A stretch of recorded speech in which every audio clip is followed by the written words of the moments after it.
नमस्कार, स्वागत है आप सभी का डीडी न्यूज के इस खास बुलेटिन एक्सप्रेस 100 में, जहां हम आपके लिए लेकर आते हैं राजनीति, मनोरंजन, देश, दुनिया, खेल और व्यापार जगत की सभी बड़ी खबरों को एक्सप्रेस यानी कि फटाफट अंदाज में। आपके साथ मैं हूं संध्या शर्मा। तो देखिए खबरें तेज रफ्तार से।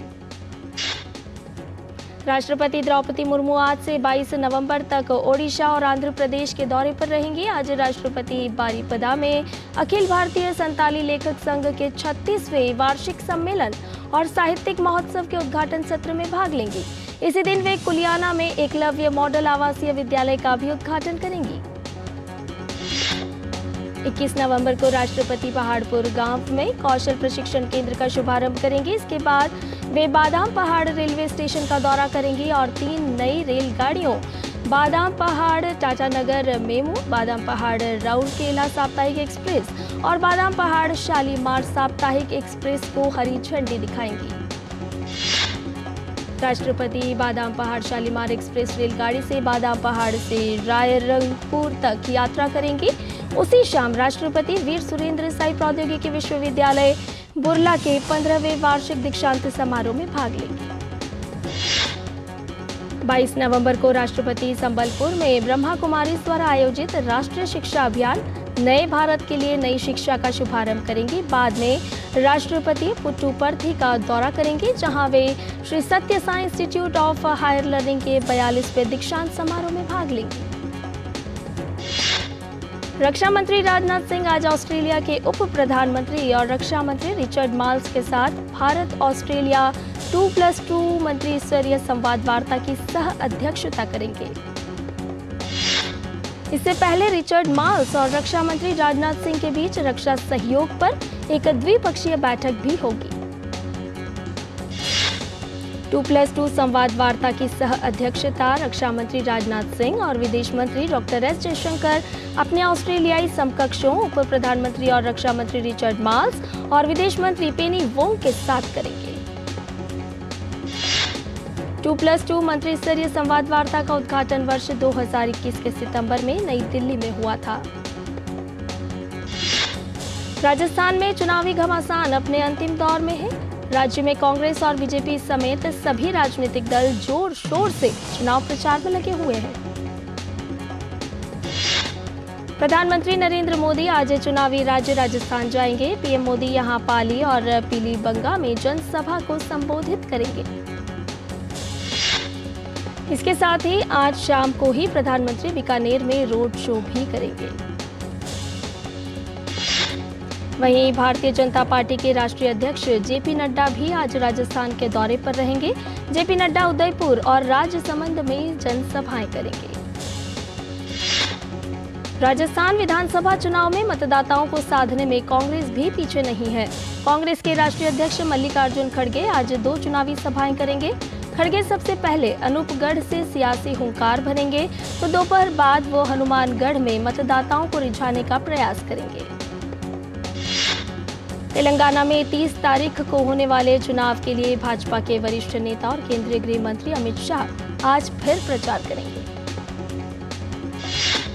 अमित शाह सबसे पहले जनगांव विधानसभा क्षेत्र में मतदाताओं को लुभाने का प्रयास करेंगे। उसके बाद कोरातला सीट पर भाजपा के हक में वोट मांगेंगे। शाम को अमित शाह उप्पल विधानसभा क्षेत्र में एक भव्य रोड शो करेंगे। तेलंगाना में दूसरी पार्टियां भी पूरी ताकत से चुनाव लड़ रही हैं। केसीआर, कांग्रेस और एमआईएम चुनावी मैदान में ताल ठोक रही है। सभी पार्टियां मतदाताओं को रिझाने की पूरी कोशिश कर रही है। निर्वाचन आयोग ने मध्य प्रदेश के भिंड जिले में अटेर विधानसभा क्षेत्र के मतदान केंद्र किशुपुरा नंबर 3 पर पुनर्मतदान के आदेश दिए हैं। पुनर्मतदान मंगलवार 21 नवंबर को सुबह 7 बजे से लेकर शाम 6 बजे तक होगा। इसके लिए मतदान अधिकारी आवश्यक सामग्री के साथ आज रवाना होंगे। दुनिया के सबसे बड़े फिल्म और सांस्कृतिक समारोहों में शुमार international film festival of India यानी इफ्फी के 54वें संस्करण का आगाज आज से गोवा में होगा। आज से 28 नवंबर तक चलने वाले इस समारोह में विभिन्न खंडों में 270 से अधिक फिल्में प्रदर्शित की जाएंगी। समारोह का उद्घाटन आज केंद्रीय सूचना एवं प्रसारण मंत्री Anurag Singh Thakur doctor Shyama Prasad Mukherjee indoor stadium में करेंगे। उद्घाटन समारोह में अभिनेता शाहिद कपूर और माधुरी दीक्षित अपनी प्रस्तुतियां देंगे। समारोह की ओपनिंग फिल्म स्टुअर्ट गैट निर्देशित ब्रिटिश फिल्म कैचिंग डस्ट होगी।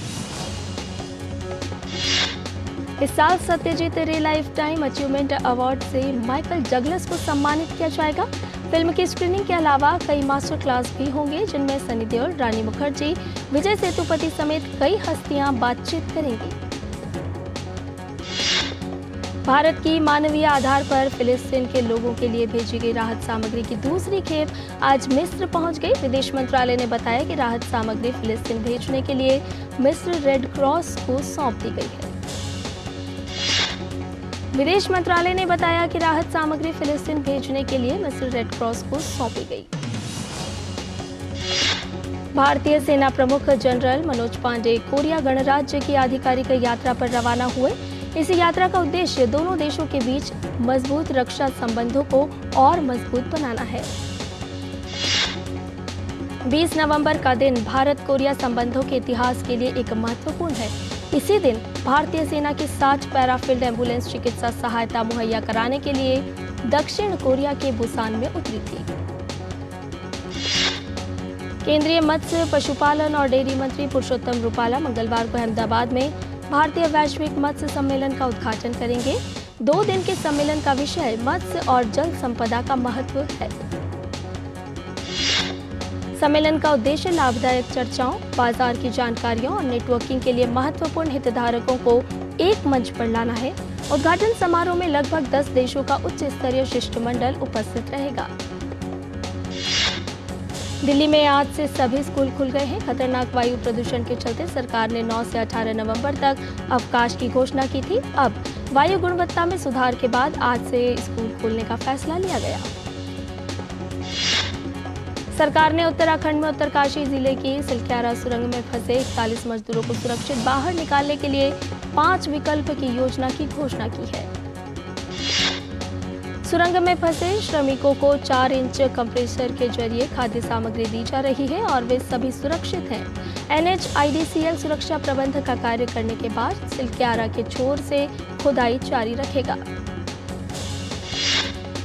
पाइपलाइन लगाने का काम आज से फिर शुरू हो जाएगा। THDC बारकोड छोर से सूक्ष्म सुरंग बनाने का काम करेगा।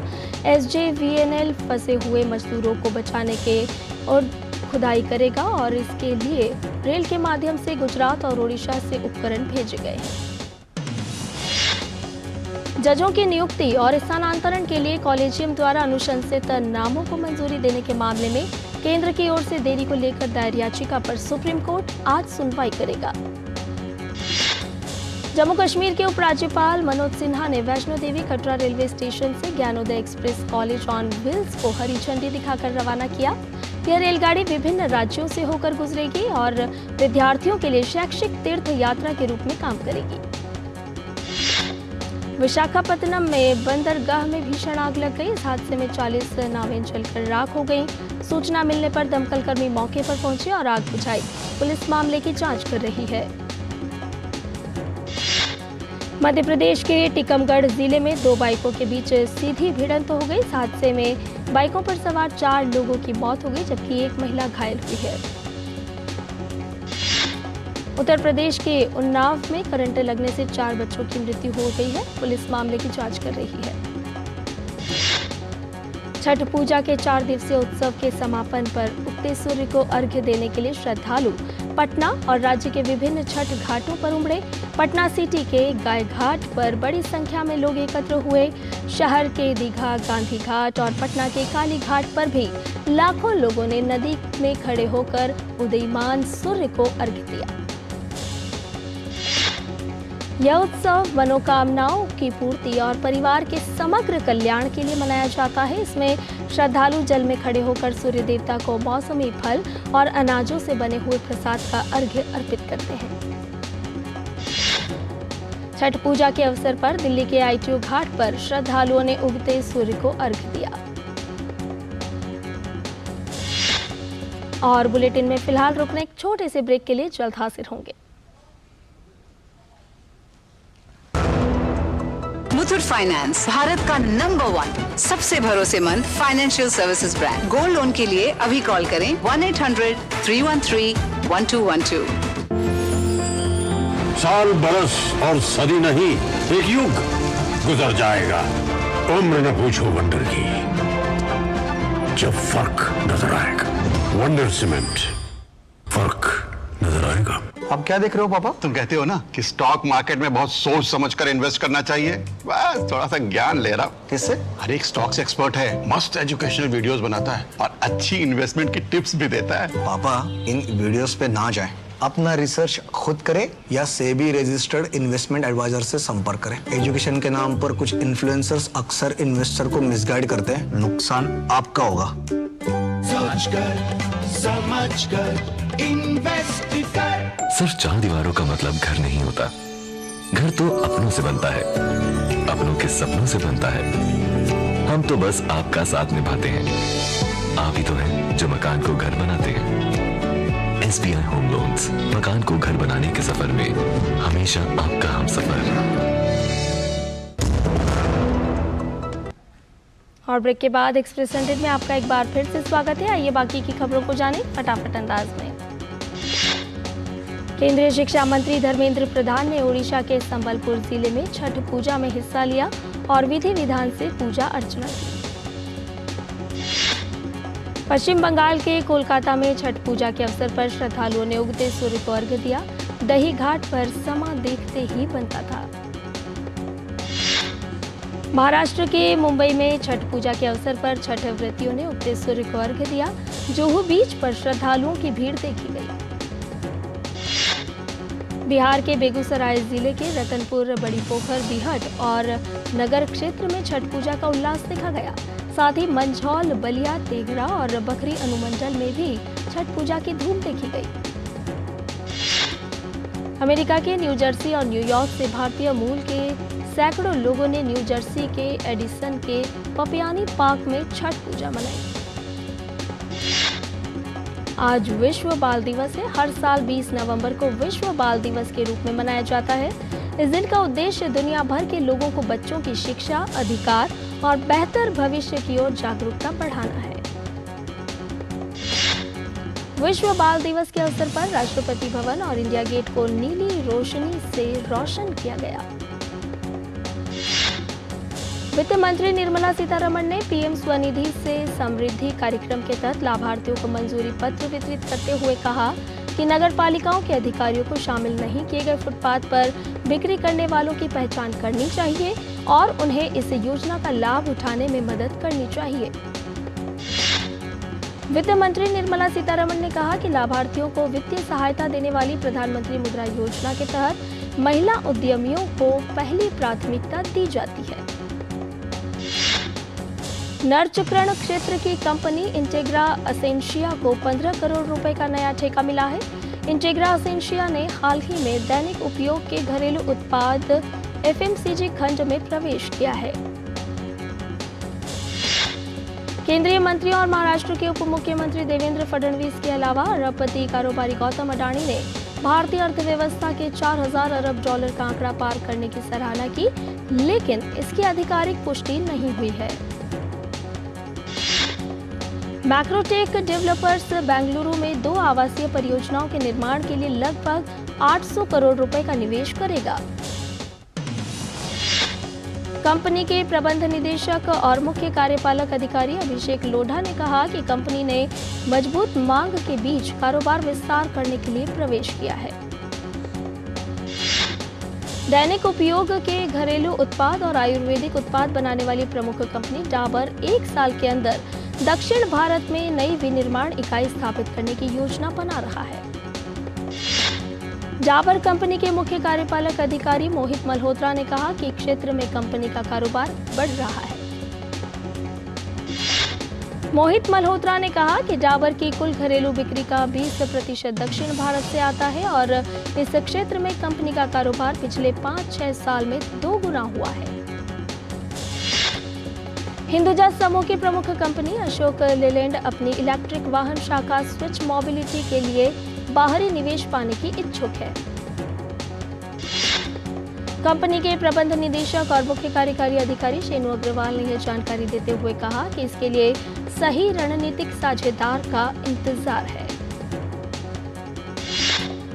थिंक टैंक GTRI ने एक रिपोर्ट में सुझाव दिया कि भारत को पहले मध्यम आय वाला देश बनना चाहिए और फिर भारतीय रुपए को दृढ़ मुद्रा बनाने पर जोर देना चाहिए। GTRI ने कहा कि ऐसा होने तक स्थानीय मुद्रा में वैश्विक व्यापार के निपटान को बढ़ावा देना चाहिए।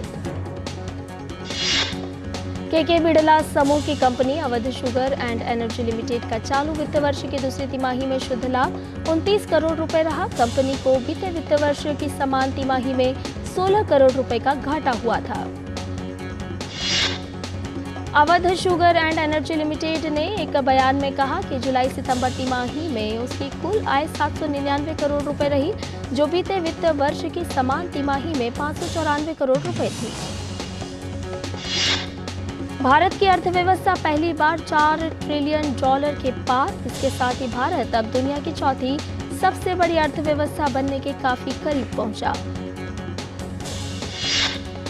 दिल्ली से मेरठ के बीच रैपिड रेल ट्रांसपोर्ट सिस्टम का टिकट बुकिंग के लिए मिलेगी अनोखी सुविधा। स्टेशन के 300 मीटर के दायरे में कहीं से भी RRTS कनेक्ट ऐप के जरिए ले सकते हैं टिकट। बंगाल वैश्विक व्यापार शिखर सम्मेलन का 7वां संस्करण 21 और 22 नवंबर को कोलकाता में होगा। इस सम्मेलन में विदेशी प्रतिनिधि मंडल भी शामिल होंगे। इजराइल ने गाजा के अल शिफा अस्पताल में हमास के जरिए बंधक बनाए गए लोगों के CCTV फुटेज जारी किए हैं। उन्होंने दावा किया है कि अल शिफा के नीचे एक सुरंग बनी हुई है। इजरायली सेना एक वीडियो जारी कर दिखाया है कि अल शिफा के नीचे 10 मीटर गहरी और विस्फोटक रोधी सुरंग का पता लगाया गया है। इसका इस्तेमाल हमास से संबंधित भूमिगत संपत्तियों में प्रवेश करने से रोकने के लिए किया जाता है। इस सुरंग के अंदर हथियार मिले हैं। वहीं इजराइल के दावे पर हमास ने अपनी सफाई दी है। हमास ने स्वीकार किया कि उनके पास सैकड़ों किलोमीटर लंबी गुप्त सुरंगें हैं, लेकिन अस्पताल में उनके पास सुरंग नहीं है। पाकिस्तान के पूर्व राष्ट्रपति आसिफ अली जरदारी ने विश्वास जताया कि उनकी पाकिस्तान पीपुल्स पार्टी अगला आम चुनाव जीतेगी। उन्होंने उम्मीद जताई कि चुनाव निष्पक्ष और स्वतंत्र तरीके से होंगे। पाकिस्तान के पंजाब प्रांत में नियुक्त एक जिला न्यायाधीश को देश के रक्षा सचिव एवं सेना के पूर्व जनरल हमदूज जमान को कथित तौर पर अदालत के आदेश का पालन करने में विफल रहने पर फटकार लगाने के चलते पद से हटा दिया गया। अमेरिका के 11 प्रभावशाली सांसदों के एक समूह ने बाइडेन प्रशासन से आग्रह किया है कि जब तक पाकिस्तान संवैधानिक व्यवस्था बहाल नहीं करता और स्वतंत्र व निष्पक्ष चुनाव नहीं कराता, तब तक उसे भविष्य में दी जाने वाली सहायता रोक दी जाए। सांसदों ने अमेरिकी विदेश मंत्री एंटनी ब्लिंकन को लिखे एक पत्र में विदेश मंत्रालय से यह आकलन करने का अनुरोध किया कि कहीं अमेरिका से मिलने वाली सुरक्षा सहायता के जरिए पाकिस्तान में मानव अधिकारों का उल्लंघन तो नहीं हो रहा। मालदीव के एक वरिष्ठ अधिकारी ने जानकारी देते हुए कहा कि मालदीव में 77 भारतीय सैन्यकर्मी हैं और यहां की नई सरकार भारत के साथ हस्ताक्षरित 100 से अधिक समझौतों की समीक्षा कर रही है।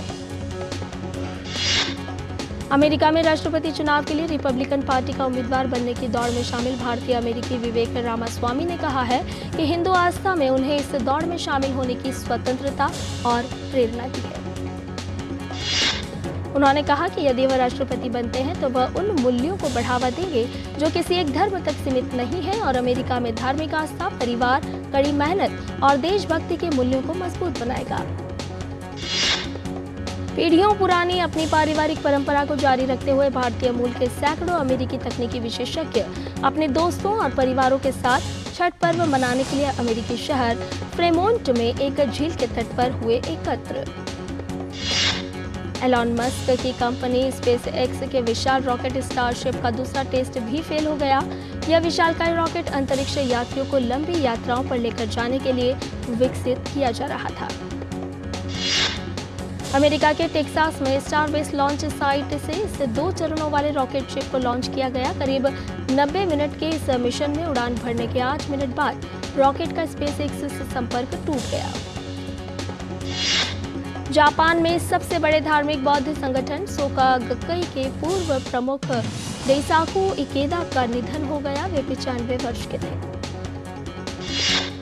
इकेदा कई दशकों तक सत्तारूढ़ लिबरल डेमोक्रेटिक पार्टी के सहयोगी रहे। इकेदा ने जापान के बौद्ध भिक्षु निचिरेन की शिक्षाओं पर आधारित इस संगठन को विश्व में लोकप्रिय बनाया। और बुलेटिन में फिलहाल रुक रहे एक छोटे से ब्रेक के लिए जल्द हाजिर होंगे। साल बरस और सदी नहीं, एक युग गुजर जाएगा। उम्र न पूछो वंडर की, जब फर्क नजर आएगा। वंडर सीमेंट, फर्क नजर आएगा। आप क्या देख रहे हो पापा? तुम कहते हो ना कि स्टॉक मार्केट में बहुत सोच समझकर इन्वेस्ट करना चाहिए, बस थोड़ा सा ज्ञान ले रहा हूं। किससे? हर एक स्टॉक्स एक्सपर्ट है, मस्त एजुकेशनल वीडियोस बनाता है और अच्छी इन्वेस्टमेंट की टिप्स भी देता है। पापा इन वीडियोस पे ना जाएं। अपना रिसर्च खुद करें या सेबी रजिस्टर्ड इन्वेस्टमेंट एडवाइजर से संपर्क करें। एजुकेशन के नाम पर कुछ इन्फ्लुएंसर्स अक्सर इन्वेस्टर को मिसगाइड करते हैं, नुकसान आपका होगा। सोच कर समझ कर इन्वेस्ट कर। और ब्रेक के बाद एक्सप्रेस 100 में आपका एक बार फिर से स्वागत है।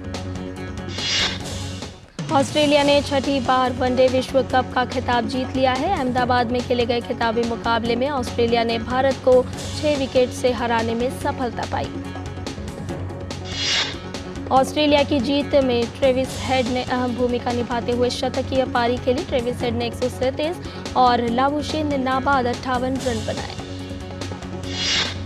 भारतीय टीम के सलामी बल्लेबाज रोहित शर्मा और शुभमन गिल ने फाइनल में एक बड़ा रिकॉर्ड अपने नाम कर लिया है। यह जोड़ी एक कैलेंडर ईयर में वनडे की दूसरी सबसे बेस्ट जोड़ी बन गई है। भारत ने पहले बल्लेबाजी करते हुए 50 ओवर में 240 रन बनाकर ऑल आउट हो गई। भारत के लिए राहुल और कोहली ने अर्धशतकीय पारी खेलने में सफलता पाई। मिचेल स्टार्क ने 3 विकेट लिए। भारतीय गोल्फर गगनजीत भुल्लर ने इंडोनेशिया मास्टर्स का खिताब जीत लिया है। ये उनका 11वां एशियाई टूर खिताब है। गगनजीत भुल्लर की इंडोनेशिया में 5वीं जीत है। भुल्लर ने अंतिम दिन 67 का कार्ड खेला, जिसमें 4 बर्डी और 2 बोगी शामिल थे। मैक्स वेस्टरपेन ने लास वेगास ग्रांड प्री का खिताब जीत लिया है। फरारी के चार्ल्स लैक्लर्स ने दूसरा और रेज बुल के सर्जियो पेरेज ने तीसरा स्थान प्राप्त किया।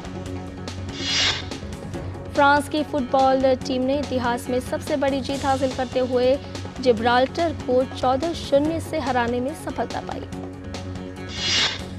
फ्रांस के लिए स्टार स्ट्राइकर किलियान एम्बाप्पे ने हैट्रिक लगाने में सफलता पाई। वहीं कोमेन और अनुभवी जिरूड ने 2-2 गोल किए। बार्सिलोना की महिला टीम ने शानदार खेल दिखाते हुए स्पेन की महिला फुटबॉल लीग में रियल मैड्रिड को 5-0 से हराने में सफलता पाई। ऑस्ट्रेलिया ने फाइनल मैच में भारत को हराकर खिताब अपने नाम कर लिया। वहीं हार के बाद विराट कोहली बुरी तरह टूट गए। सोशल मीडिया पर एक फोटो सामने आई है जिसमें अनुष्का अपने पति को गले लगाकर संभालती नजर आई। इंडिया और ऑस्ट्रेलिया के बीच हुए वर्ल्ड कप मुकाबले का असर सलमान खान की फिल्म टाइगर 3 पर देखने को मिला। मैच के कारण फिल्म 10.28 करोड़ के कलेक्शन पर सिमट गई, जबकि इसके पहले मूवी 18.5 करोड़ का कलेक्शन कर पाई थी।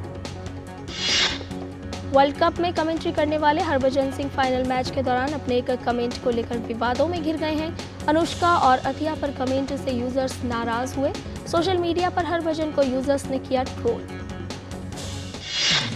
वर्ल्ड कप की दीवानगी हर जगह देखने को मिली। वहीं अजय देवगन ने इस मैच का मजा अपने परिवार के साथ लिया। अजय देवगन ने फैमिली और फ्रेंड्स के साथ क्रिकेट मैच एंजॉय करने की फोटो सोशल मीडिया पर शेयर की। टेलीविजन एक्ट्रेस आशिका गुराडिया हाल ही में एक क्यूट से बेटे की मां बनी। आशिका गुराडिया ने अपने बेटे विलियम अलेक्जेंडर संग पहला फोटो शेयर कर सोशल मीडिया पर बेटे की मां बनने की खुशखबरी फैंस के साथ शेयर की। विक्रांत मैसी की फिल्म 12th फेल को सिनेमाघरों में रिलीज हुए 23 दिन बीत चुके हैं, लेकिन बॉक्स ऑफिस पर यह मूवी लगातार अपनी सफलता का परचम लहरा रही है। 12th फेल की अब तक टोटल कमाई 38.34 करोड़ तक पहुंच गई है। फिल्म धूम के निर्देशक संजय गढ़वी का अचानक निधन हो गया। संजय हर रोज की तरह सुबह मॉर्निंग वॉक पर निकले थे। इसी बीच उनकी तबीयत बिगड़ी। अस्पताल ले जाने पर पता चला कि उनकी मौत हो गई है। मिस यूनिवर्स 2023 का ऐलान कर दिया गया है। शेननेस पलासियोस के सिर विजेता का ताज सजा। इसके अलावा ऑस्ट्रेलिया की मोरिया विल्सन और थाईलैंड की एंटोनिया पार्सल भी टॉप 3 में पहुंची। मशहूर अभिनेता विनोद थॉमस का केरल के पम्बाड़ी में एक बड़ी कार से शव बरामद हुआ। कार एक होटल के परिसर में खड़ी थी। सीमित स्क्रीन पर रिलीज हुई फिल्म खिचड़ी 2 ने दूसरे दिन भी अच्छा प्रदर्शन किया। फिल्म ने गुजरात में सर्वश्रेष्ठ प्रदर्शन किया है। और एक्सप्रेस न्यूज में फिलहाल इतना ही। हमें दीजिए इजाजत, लेकिन डीडी न्यूज पर खबरों का सिलसिला लगातार जारी है। नमस्कार।